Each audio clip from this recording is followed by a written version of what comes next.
As much as we would like to think that our inner child is just some memories that we have from the past, unfortunately, that is not the case. Hey, y'all, welcome to the From Surviving to Thriving podcast, the place where we take the veil off and pull the curtains back on our everyday lives. I'm your host, Jackie.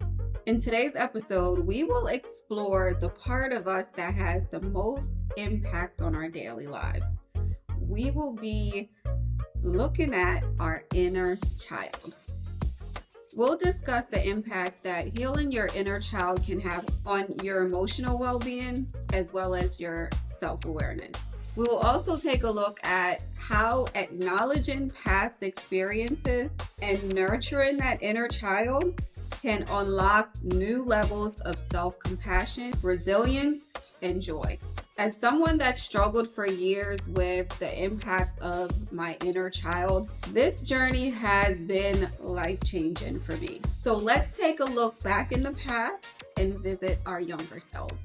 So let's talk about what is our inner child. Our inner child represents the part of our subconscious mind that holds all of those memories and emotions and experiences from our childhood. It basically represents who we originally are. It's the part of us that's the most fun. It exhibits the joys that we feel, and it holds those memories that we have about life before we actually had real responsibilities to think about. If you think back on your childhood, it's also that time where you was the most curious about things that are happening around you. So we allowed our curiosity and our creativity to run wild when we're children. It is also that softer side of us that allows us to be playful. It is also, on the flip side, the part of us that holds on to all of those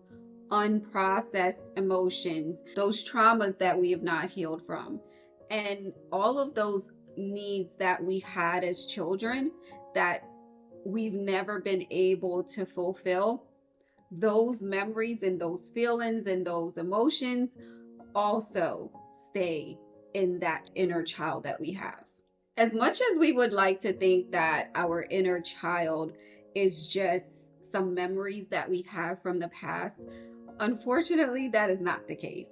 Our inner child has so much impact on our daily lives, the decisions that we make, the things that we think about, things that influences us, and whatever emotional reaction and responses that we have to things that happen to us daily.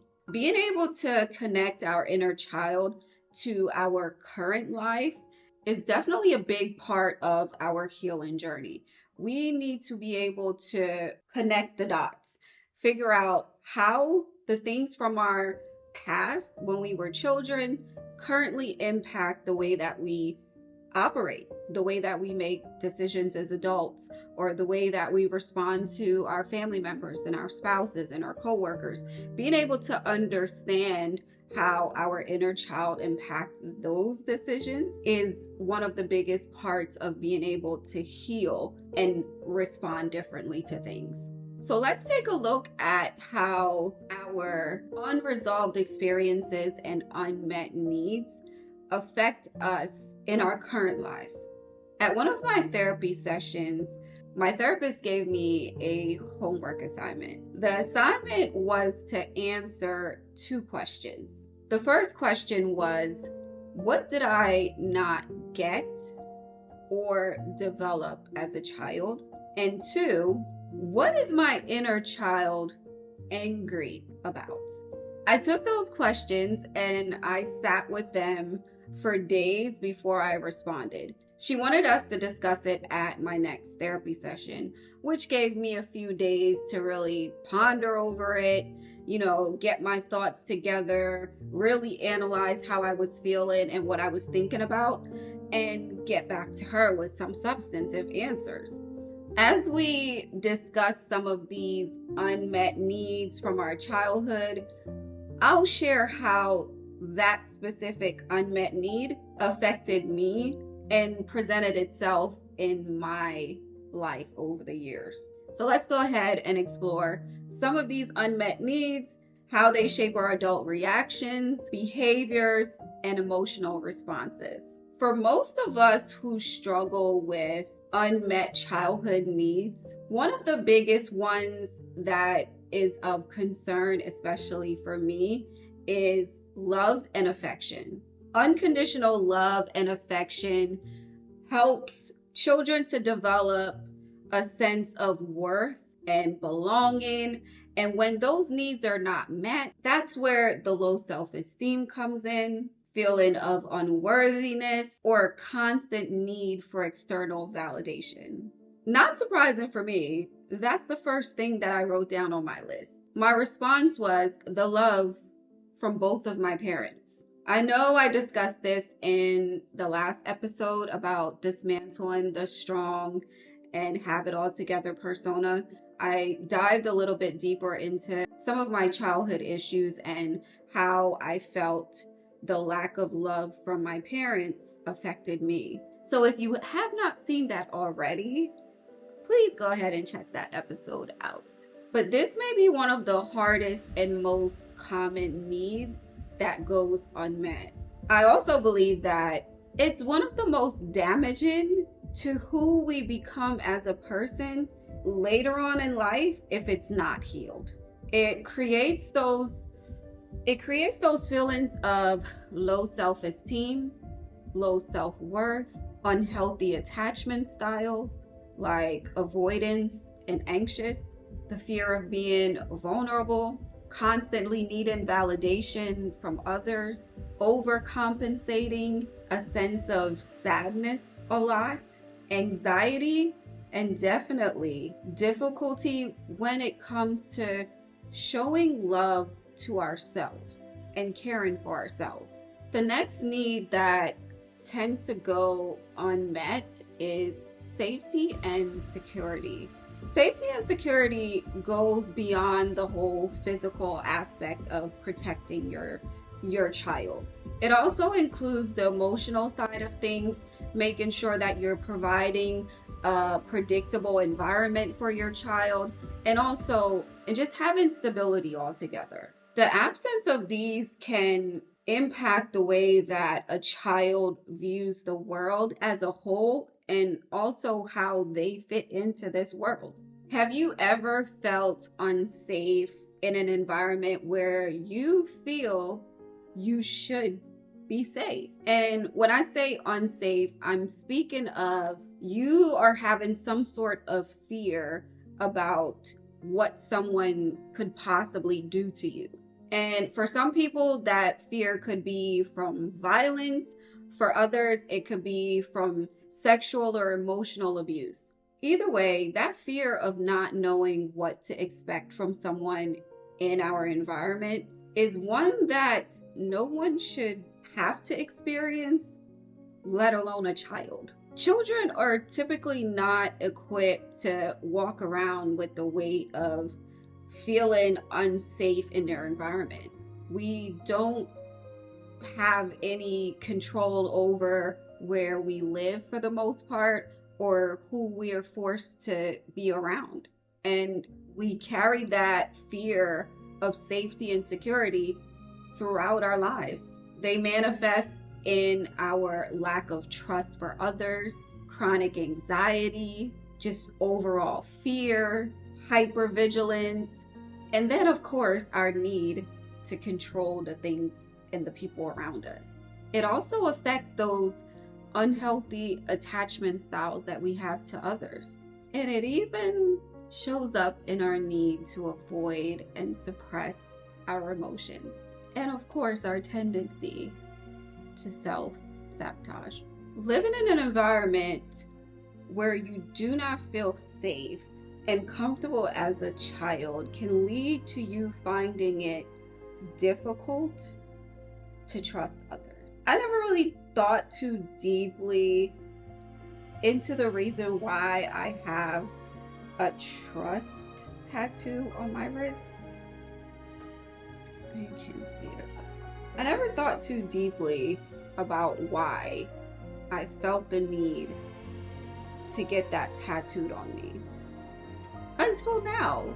And in all honesty, it's because trust, having trust in people is such a big factor for me. If I can't trust you, I find it very difficult to be close to you, which is why I don't have a large circle of friends, or I don't trust too many people outside of my family and the people that have grown to be family for me.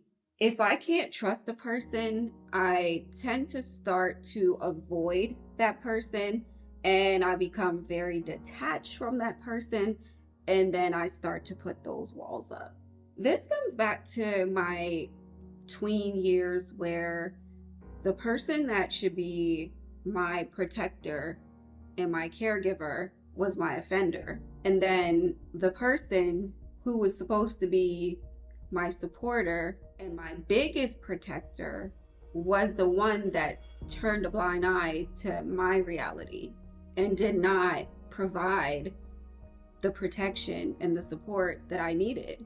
That lack of protection, support, and safety helped shape me into the controlling, people pleasing, avoidant woman child that I've been for the past 20 years. The next thing that children need in their lives is guidance and structure. Children need consistent boundaries and guidance. It's essential for them to feel secure and learn appropriate behaviors. A lack of structure and unpredictable rules can lead to difficulties with self-discipline and just navigating boundaries overall. These same things will present themselves later on in life, where as adults we don't understand boundaries. For me, I was fortunate to have been raised in Jamaica for the first 10 years of my life, where my grandparents drilled into us kids like discipline and working hard and making sure that we made them proud. Go out there and get a good education and don't embarrass the family. Those are just some of the things that we were taught growing up in Jamaica. So a lot of the times when I would be going through situations in life, those are the things that I lean back on to make sure that I'm still making my grandparents proud and I'm not bringing any sort of shame to the family. However, in the same breath, some of the things that I learned in my tween to early teenage years created some lasting framework for how I navigated life as well. Some of those things that I learned in those years have definitely pushed me to produce some really positive things in my life. However, some of those things have also shown me that I can be very harsh with certain things and decisions that I make. And those tend to be impactful in a negative way. Another thing that children need in order to be functioning adults is to learn empathy and understanding. When children are shown empathy, then they in return will know and learn to show empathy as well. Having an empathetic caregiver allows children to learn to manage their emotions and develop a sense of compassion for others and also for themselves. When this is not present, children will struggle with their emotional regulations and understanding their own feelings. They don't know how to be emotionally intelligent. They don't know how to handle emotional situations. Growing up in 8 Mile, my grandparents' house was the place that people would come to for a meal, a place to sleep if no one had anywhere to keep them. It was also a place where people came to learn. We had TV and VCR, I believe, back then. So if somebody wanted to watch a movie, our home was where people would come to watch a movie sometimes. My grandmother is also one of the well-known ladies in the community. She is the person that when others hear her name, they usually have something positive to say about how she has impacted their lives, like what she's done to help them become a better person, or how she's pushed them to do something better for themselves. On the other hand, she's also known to be the person that gets all the sus. So, in order to get all the tea from people, you have to be likable and people have to trust you to keep their secret. So, she was the person that people would come to and tell their business. As a child, I was my grandmother's handbag. It's very rare that you would see my grandmother and I wasn't close by somewhere. I had a front row seat to see the relationship that she had with most of the people in the community. I saw how she worked with politicians back in the day to bring help to our community. I saw how important education was to her. Our home, as I mentioned earlier, was the place that people came to learn. And growing up, I remember the Jamal program. It was taught out front at the shop in front of our house. She was a people person and she loved to help others. That was my first example of someone that gives of themselves like all the time. And that was admirable for me to watch. This is definitely where I learned how to be of service to others. I'm getting emotional. How to be empathetic to others. Yeah, I learned that from her. Validation and acceptance is another one of those needs that children have to have met, or it can be impactful on who they become. Being acknowledged and accepted for who they are helps children understand that their emotions and their thoughts and their feelings actually matter. If this need is not met, then that results in the self-doubt, the emotional suppression, and also a fear of being open enough to express yourself. When children have to seek validation from external factors, and I'm speaking of outside of their caregivers or their normal circle, that will leave them with a low sense of self-worth, because the people around you who should be making you feel loved and accepted and cared for aren't. So you in turn have to seek it from others who are outside of that circle, who may or may not have your best interest as a child at heart.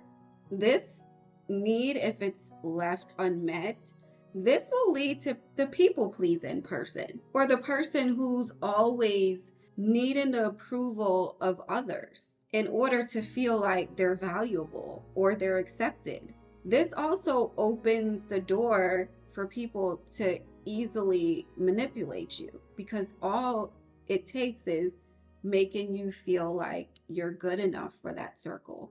And once they can manipulate you, you're willing to open up and concede to anything and people please, because you're now a part of something. After moving from Jamaica to the US, I was 10 years old. And for me, Jamaica has always been my comfort zone. Up until now in my adult life, this is where I feel the most comfortable, the most at peace. So being, I don't want to call it taken away, but relocating from Jamaica to the US was definitely a big change for me. I was leaving Jamaica where I was 10, so I still slept in the bed with my grandparents. I remember just sleeping in the middle of them, and I love to hold on to my grandparents, especially my grandmother. I love to hold on to her arm at this part, and that's what was most comfortable for me. So a lot of nights I remember going to sleep and just holding on to that part of her arm.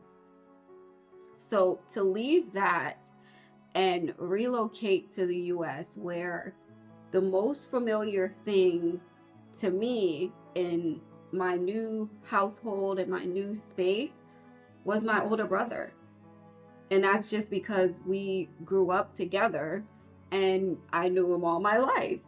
That brought me from my most comfortable space in my life to the most uncomfortable space in my life. Also, the factor of being a Jamaican child, moving to the US and trying to assimilate to school in America, and the language was not the easiest. I spoke raw patois. Like I literally was fresh off the boat. So going to school, yes, I understood English, but I didn't speak English the way that I speak English now. I was chatting pure patois. My first experience with not feeling accepted started there. I remember being in class and being asked to read out loud because teachers would always like pick on students to read a certain part of whatever book we were reading. And I was called on to read, and this was 5th grade. I remember being called on to read a portion of the book, and after I read it and I looked around the class, it was like everybody was looking at me like, what the hell did she just read? Even though I was reading in English, I'm sure my accent was probably so strong that they were probably like, and I mean, these are 5th grade, we were 10. So kids are not always the nicest, especially for people and things that are different from them. So yeah, that literally made me feel so uncomfortable, so out of place. So basically, my accent at school was too much. And because my accent was too much, I had to make adjustments and assimilate to what is the norm there. The only comfort in that was the fact that I still had my brother at home that I could talk to in patois, and he understood it. We could talk to each other in patois. And I found comfort in that because I was still able to be myself and I was accepted by my brother. But that also didn't last very long because then my mom asked us to not speak patois around the other children, my little brother and my little sister, because she did not want them to start picking up the language or, and start speaking in that same way. So that also just reinforced the fact that at school, my accent and my language was not accepted. But then also in the place that I should be feeling accepted and comfortable, I wasn't either. I was told I couldn't do that anymore. I had to change. And I had to adjust to this new American household where we speak English.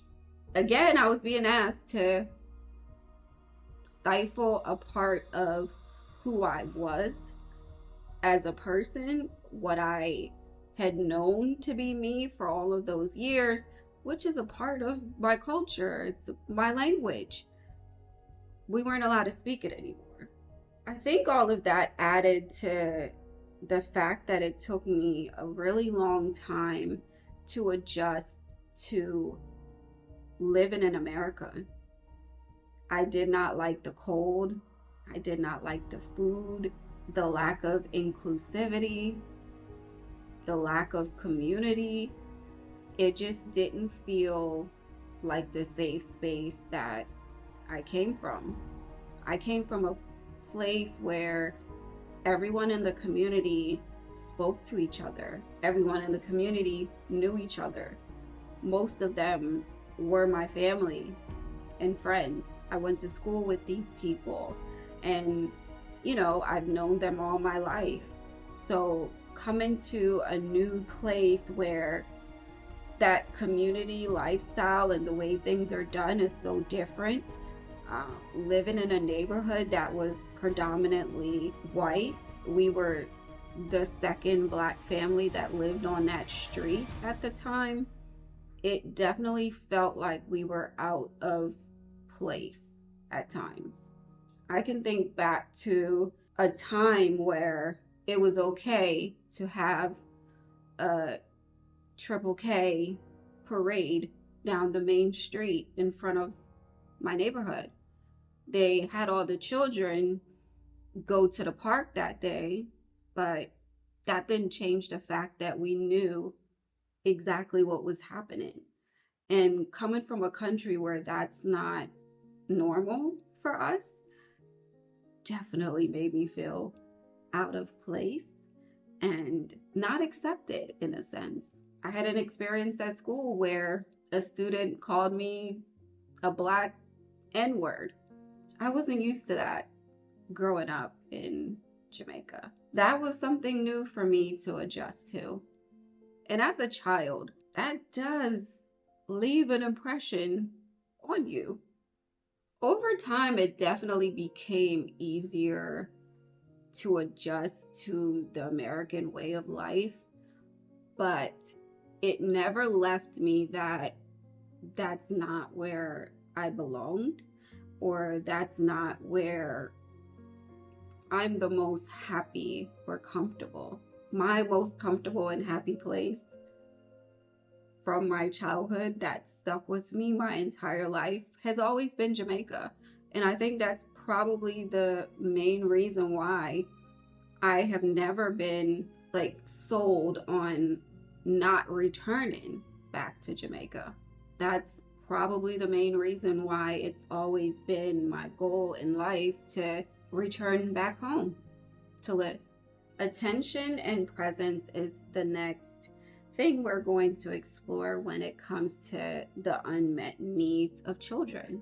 We all know children thrive off of attention. They love when you pay attention to them, which is why they're always, mommy, look, daddy, look, hey, look. They want your attention. They cry for your attention. They yearn for your attention. That's what kids need, attention. So when this need is not fulfilled because parents may be too busy or distracted or emotionally unavailable, children begin to develop a sense of neglect. Or in our adult lives, we have this insatiable desire for attention. If those needs aren't met in childhood, they don't stay there. They end up following us into our adult lives, where we become attention seekers. One of the stories from my childhood that came to mind when I thought about this topic was, and this is something that I don't think I've ever shared with anyone ever in my life. When I was growing up, our TV time was very limited. It was limited to the point where we only watched TV on the weekends. And I think we used to have to go to bed at 9 o'clock on the weekends, or maybe it could have been 10. I'm not sure, but I feel like it's 9 o'clock. During the week, our bedtime was 8 o'clock. So no TV during the week, unless there might have been some special holiday show, what's that? Charlie Brown, or some holiday movie. During the holidays, we were able to watch certain things during the week that came on. But outside of that, No TV during the week, only on the weekends. That limited form of entertainment left me to do a lot of reading. So I would go to the library a lot when I was younger and just get books. So I read a lot as a child. And outside of reading, the next best thing, which I still love to this day, is to listen to music. So it was either I was reading a book. Oh, and another thing, I like to do puzzles, like the puzzles with the 1,000 pieces and stuff like that. Love puzzles. So what I would do is I would do puzzles and listen to music as like my happy time or things for entertainment outside of reading. There was a particular radio show that I would listen to on the radio. I ended up remembering, this is so weird, but I ended up remembering this guy's name. He was the radio host, and I would listen to the broadcast whenever he was on the radio. I mean, I listened to it outside of that, but I would definitely listen when this particular host was on the radio. And I'll say this. Let me preface this by saying, at this same time, I was living in a house where the only attention I was getting was either negative attention or unwanted attention. So I was deprived of the attention that a child needs when they're growing up. So as a child, what does one do when you have a need that's not being fulfilled? You seek that fulfillment elsewhere. Looking back on it now, and while I was thinking about it for this episode, I can see how unhealthy and not good that this was. But of course, this is in retrospect. So back then, that's what I felt I needed to do. At this point in time, of course, I look back on it and I'm like, yeah, that's not something that I should have done. I ended up developing a unhealthy attachment to this radio host where I would talk to him a lot.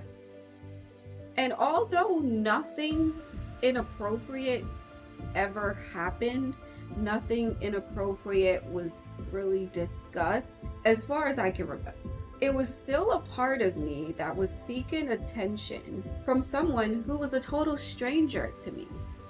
I'd never met him before a day in my life, but I had an unhealthy attachment to him. I can attribute this to the fact that I didn't get any attention at home. My mom was in school. She was working about 2 to 3 jobs at the time. When she wasn't working, she was at school. If she wasn't at school, she was at her intern job. If she wasn't there, she was sleeping. Or she may have been doing some sort of schoolwork or talking to the other kids. And my step-parent, who was supposed to be fulfilling that role, was the source of unwanted attention and fear for me. So there I was, a young not even a teenager, a young tween seeking the attention of a grown man to fulfill the basic needs of being heard and paid attention to. That situation, looking back at it now, could have turned into a really bad situation for me, especially since I had given this man our address for him to mail me an autographed picture to the house. I remember my mom and stepdad I don't know how I feel like they intercepted the mail and they found it. They found the mail that he had sent me with the signed photo. And that's how they found out that I was having some sort of communication with this radio personnel. And that was the end of that. Like, I don't know if they did anything. I don't know if they said anything to this person. I have no idea what happened after that. All I know is that was the end of that for me. That communication between he and I stopped, and that was it. But it's just the fact that I felt the need to look outwards for attention from someone who, if he was not the person that he was, he could have been harmful to me. But as a child, I'm not thinking about the dangers of this person. I'm not thinking about, oh, this person could be a predator. I wasn't thinking that way. I was just fulfilling a need that I was not getting in my household. It's so important for children to have that need met, because the alternative could be some serious situation. Some other things that children need when they are growing up is definitely some encouragement and, of course, some praise. Kids love when you clap for them for doing the most minuscule thing ever, but they get a sense of joy out of it. And you notice whenever you reinforce something good that they've done with the praise, they'll continue to do it. That's the same thought process for older children, that they need encouragement to build confidence and resiliency.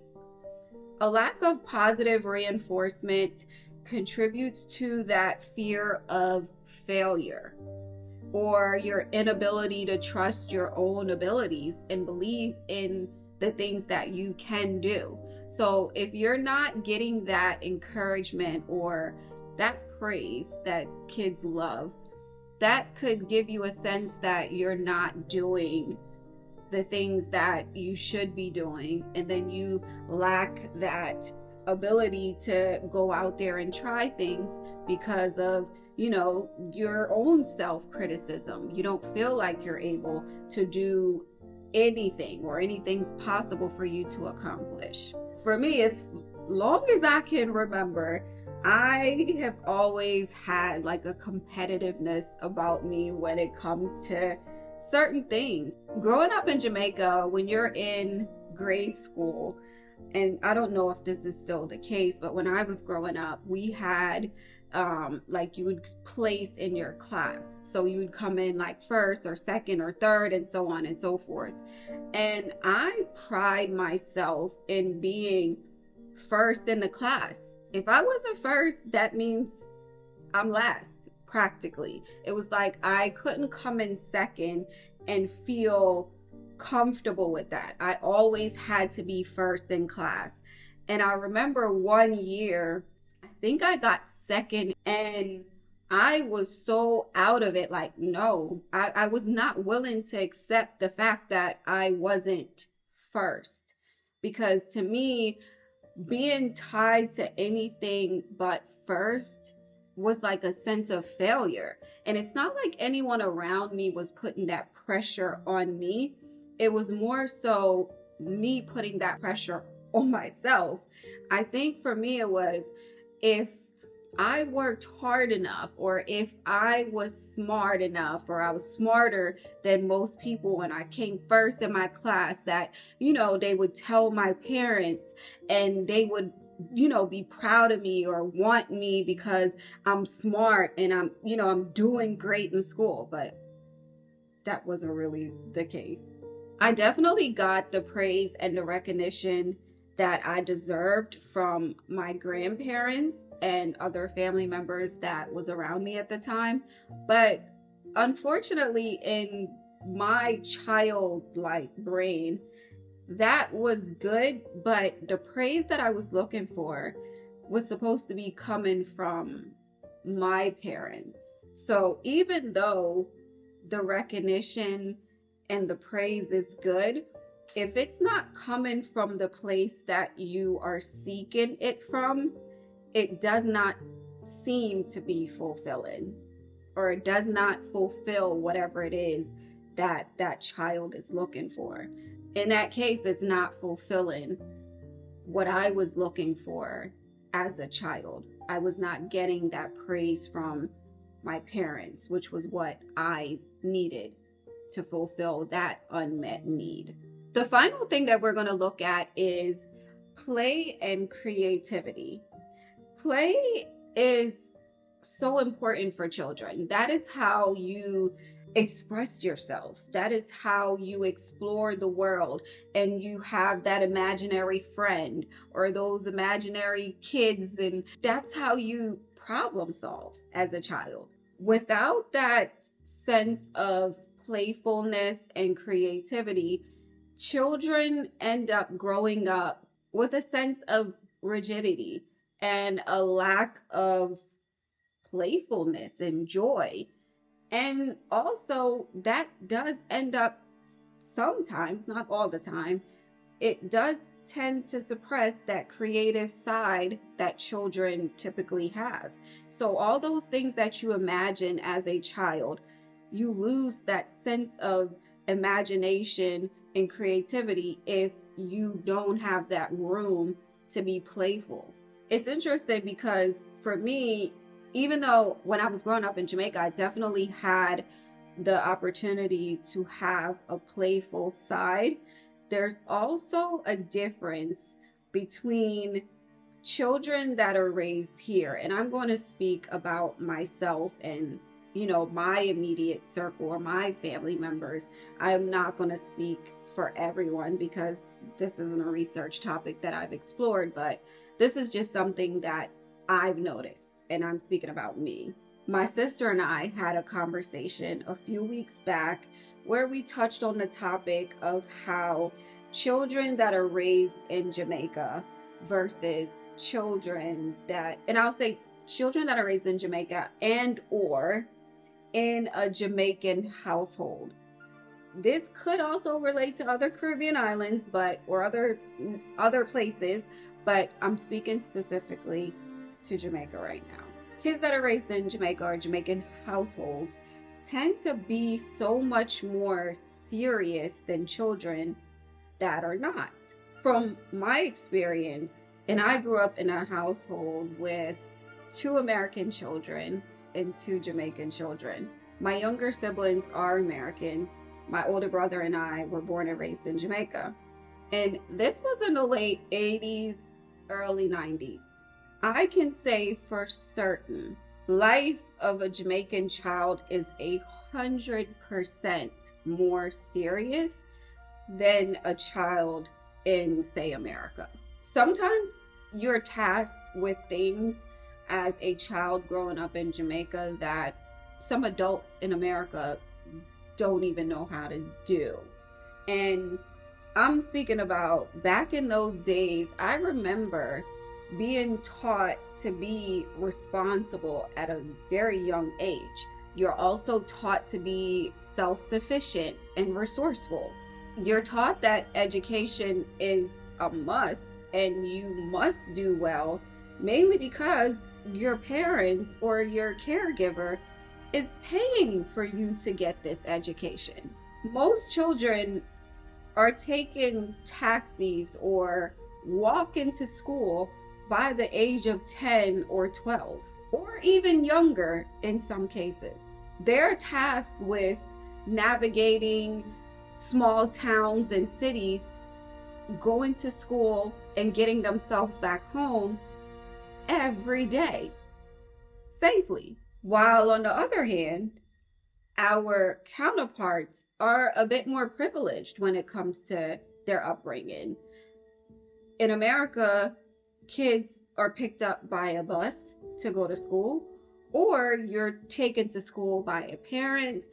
Of course, there are times that you do walk to school. I remember my school was close enough that I could just walk up the hill and get to school, but it's very rare that you're not catching a school bus. or your parents aren't dropping you off and picking you up. Some of the things that are afforded to those children allow them to have so much more of a playful lifestyle versus the others that don't have that same access. I reached out to one of my little cousins to ask her opinion on this topic because I'm like, I know it's been a while since I was 10 years old and going to school here in Jamaica. So I'm sure the experience have changed over the years. So I wanted her perspective on how she believed things are now. And her quote to me was, it's maybe because they don't have to worry about costing their parents. So that need or pressure that comes from making sure you're not wasting your parents' money is not there. So summarizing that, it's Jamaican kids have to think about the fact that their parents have to come up with money every school year to pay for books, to pay for uniforms, to pay to send them to school, and for them to have food, where that alone creates that level of seriousness in Jamaican children where you don't go to school and play around. You go to school because you know you have to get an education because your parents is paying for this. You can't afford to mess up. And yes, there's a good side to that, and yes, there's also a bad side because that does kind of take away from the playfulness of Jamaican children. And I myself feel that way. There's a lot of things growing up here that I was taught that makes me such a much more rigid and serious person. And I know that that is because of the upbringing that I had. I didn't feel the leeway to play around when it came to my education or when it came to work or anything like that. It was always, make sure you do this, make sure you do that, and you stay in line. And just speaking of the household that I grew up in, the difference in our upbringing is so much more apparent. Just thinking about the fact that we grew up in the same household, the foundation of us Jamaican children versus the US children, it's just different. Us Jamaican children have much more rules and governance over the way that we operate versus the way that the US children operate, which in turn, even to this day, even though I spent the majority of my life in America, I can see the difference between myself, my older brother, and my two younger siblings. The way that we approach life are so different, and it's mainly because of the level of seriousness that we approach it with versus the way that they approach it. Not that there's a right or a wrong way, it's just we were raised different. I won't say that that stifled my playfulness or my creative side, but it definitely has made me so much more of a rigid person overall. My approach to life is typically with very firm views on things as opposed to a much more laid back approach.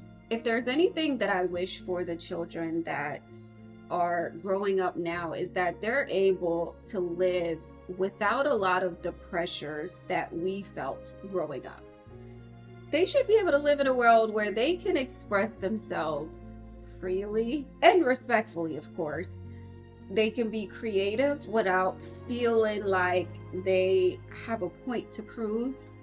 And they should be able to experience joy, be playful, be open-minded, don't take everything so seriously, and literally just live. Just live. Live a little or a lot. It's just hard to watch sometimes the pressures and strains and stresses that are placed on the younger generation, and it's just the world that we live in. But I wish for them to just be able to live. Now that we've addressed the impacts of the unresolved experiences and unmet needs, let's talk about how we can reparent ourselves.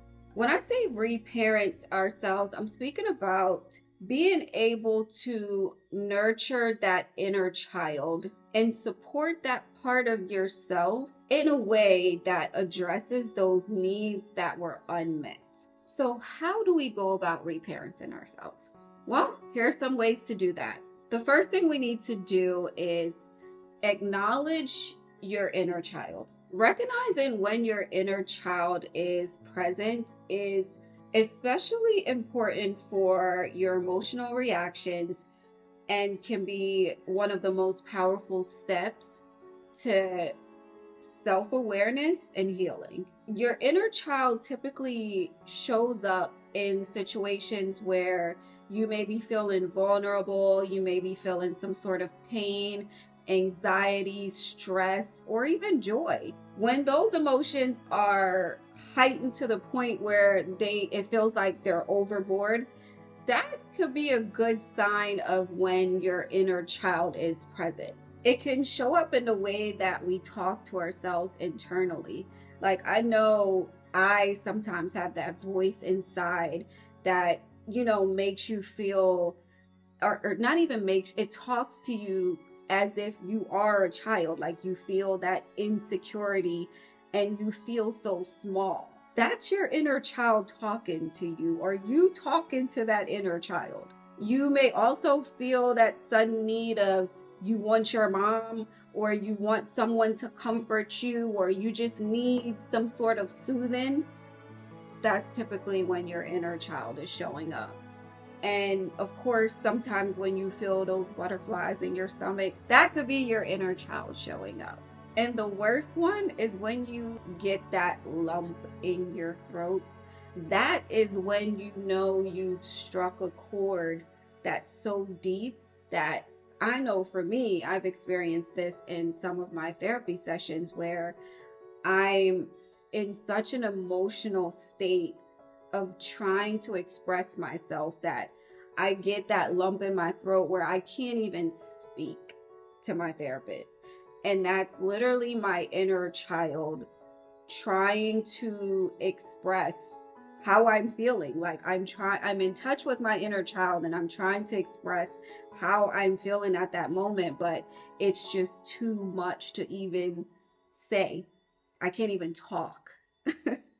And on the flip side, when you're experience so much joy and you're in a playful mood and you're just beside yourself with excitement, imagine that's your inner child being joyful. Like, think about how excited kids get, or how they light up when they open a gift on Christmas morning and it's exactly what they wanted, or they're going on a trip to Disney, or whatever it is. They go crazy. It's the same thing when adults do it and you feel that sense of overwhelming joy. It's your inner child reacting. That's all.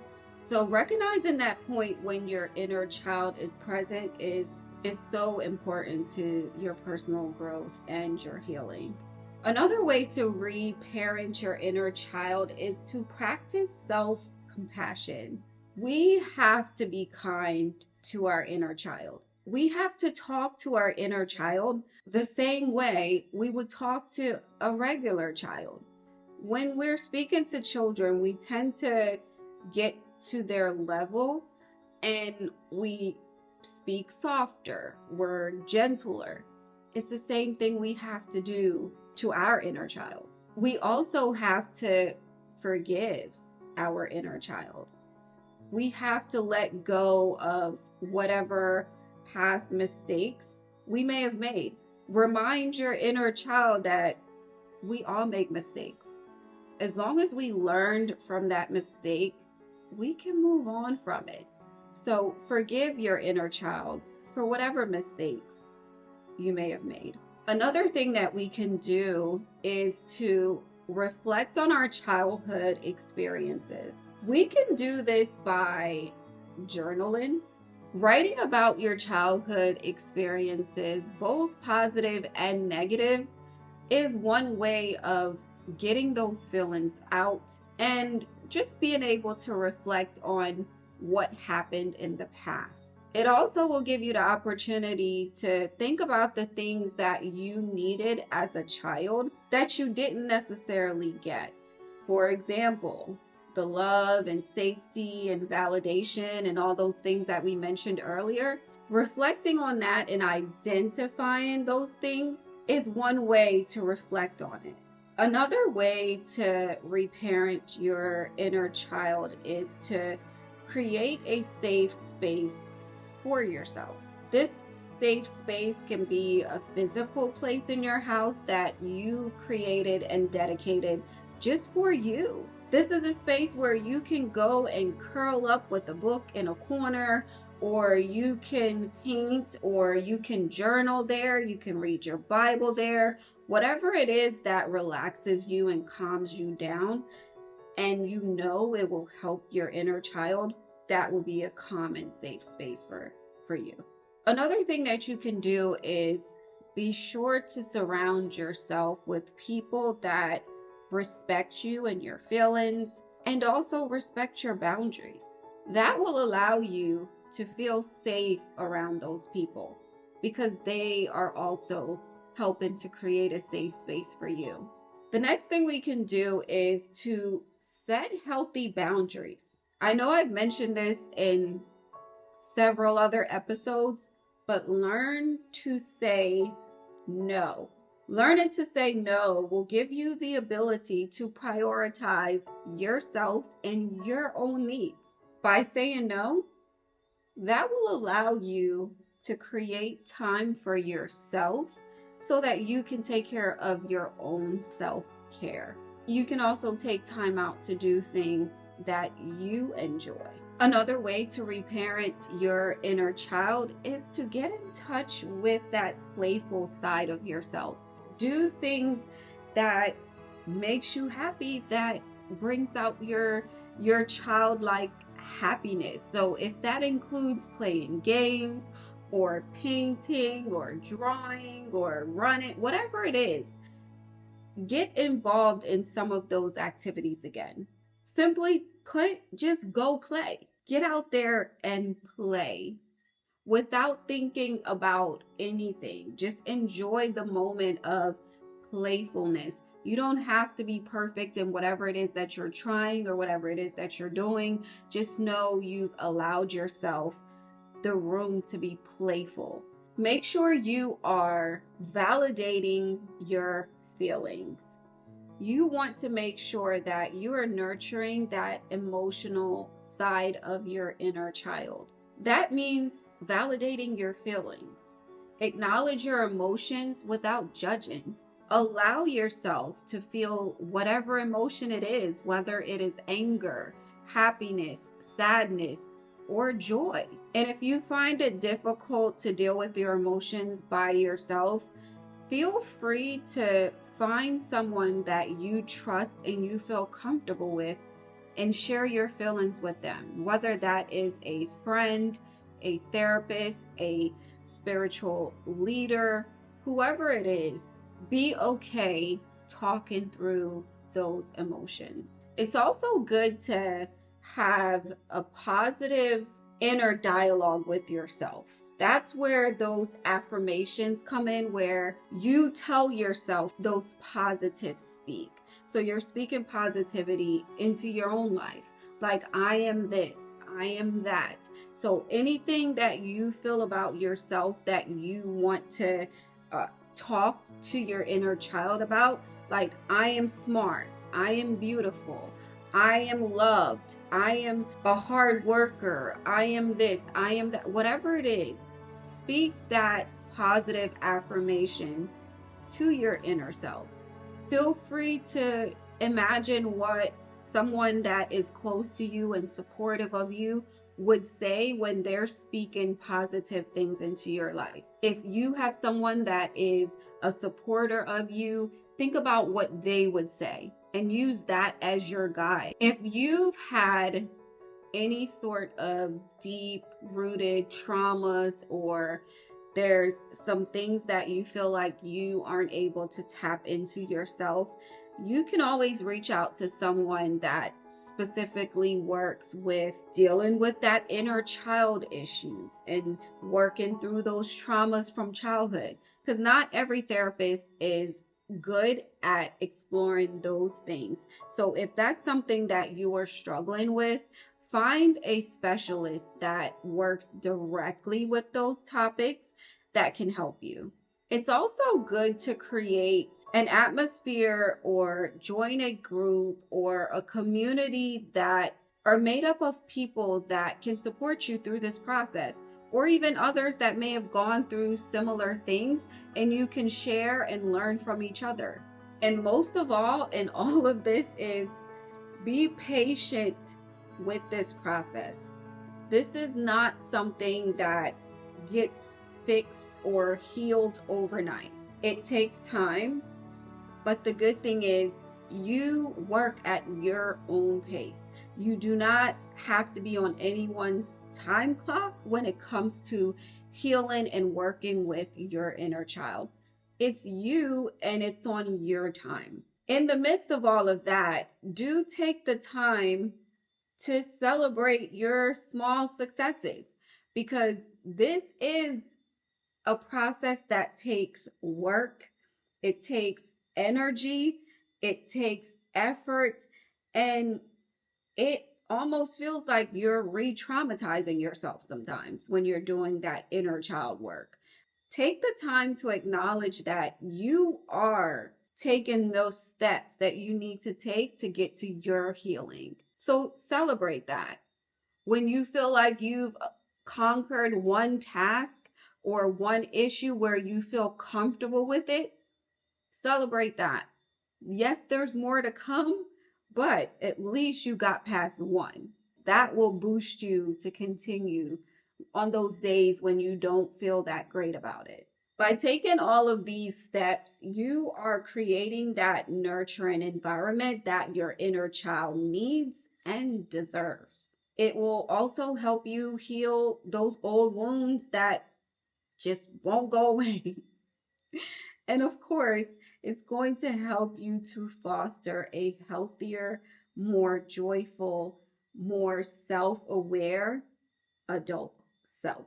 So, before I wrap this episode, let me give you my final thoughts on this topic.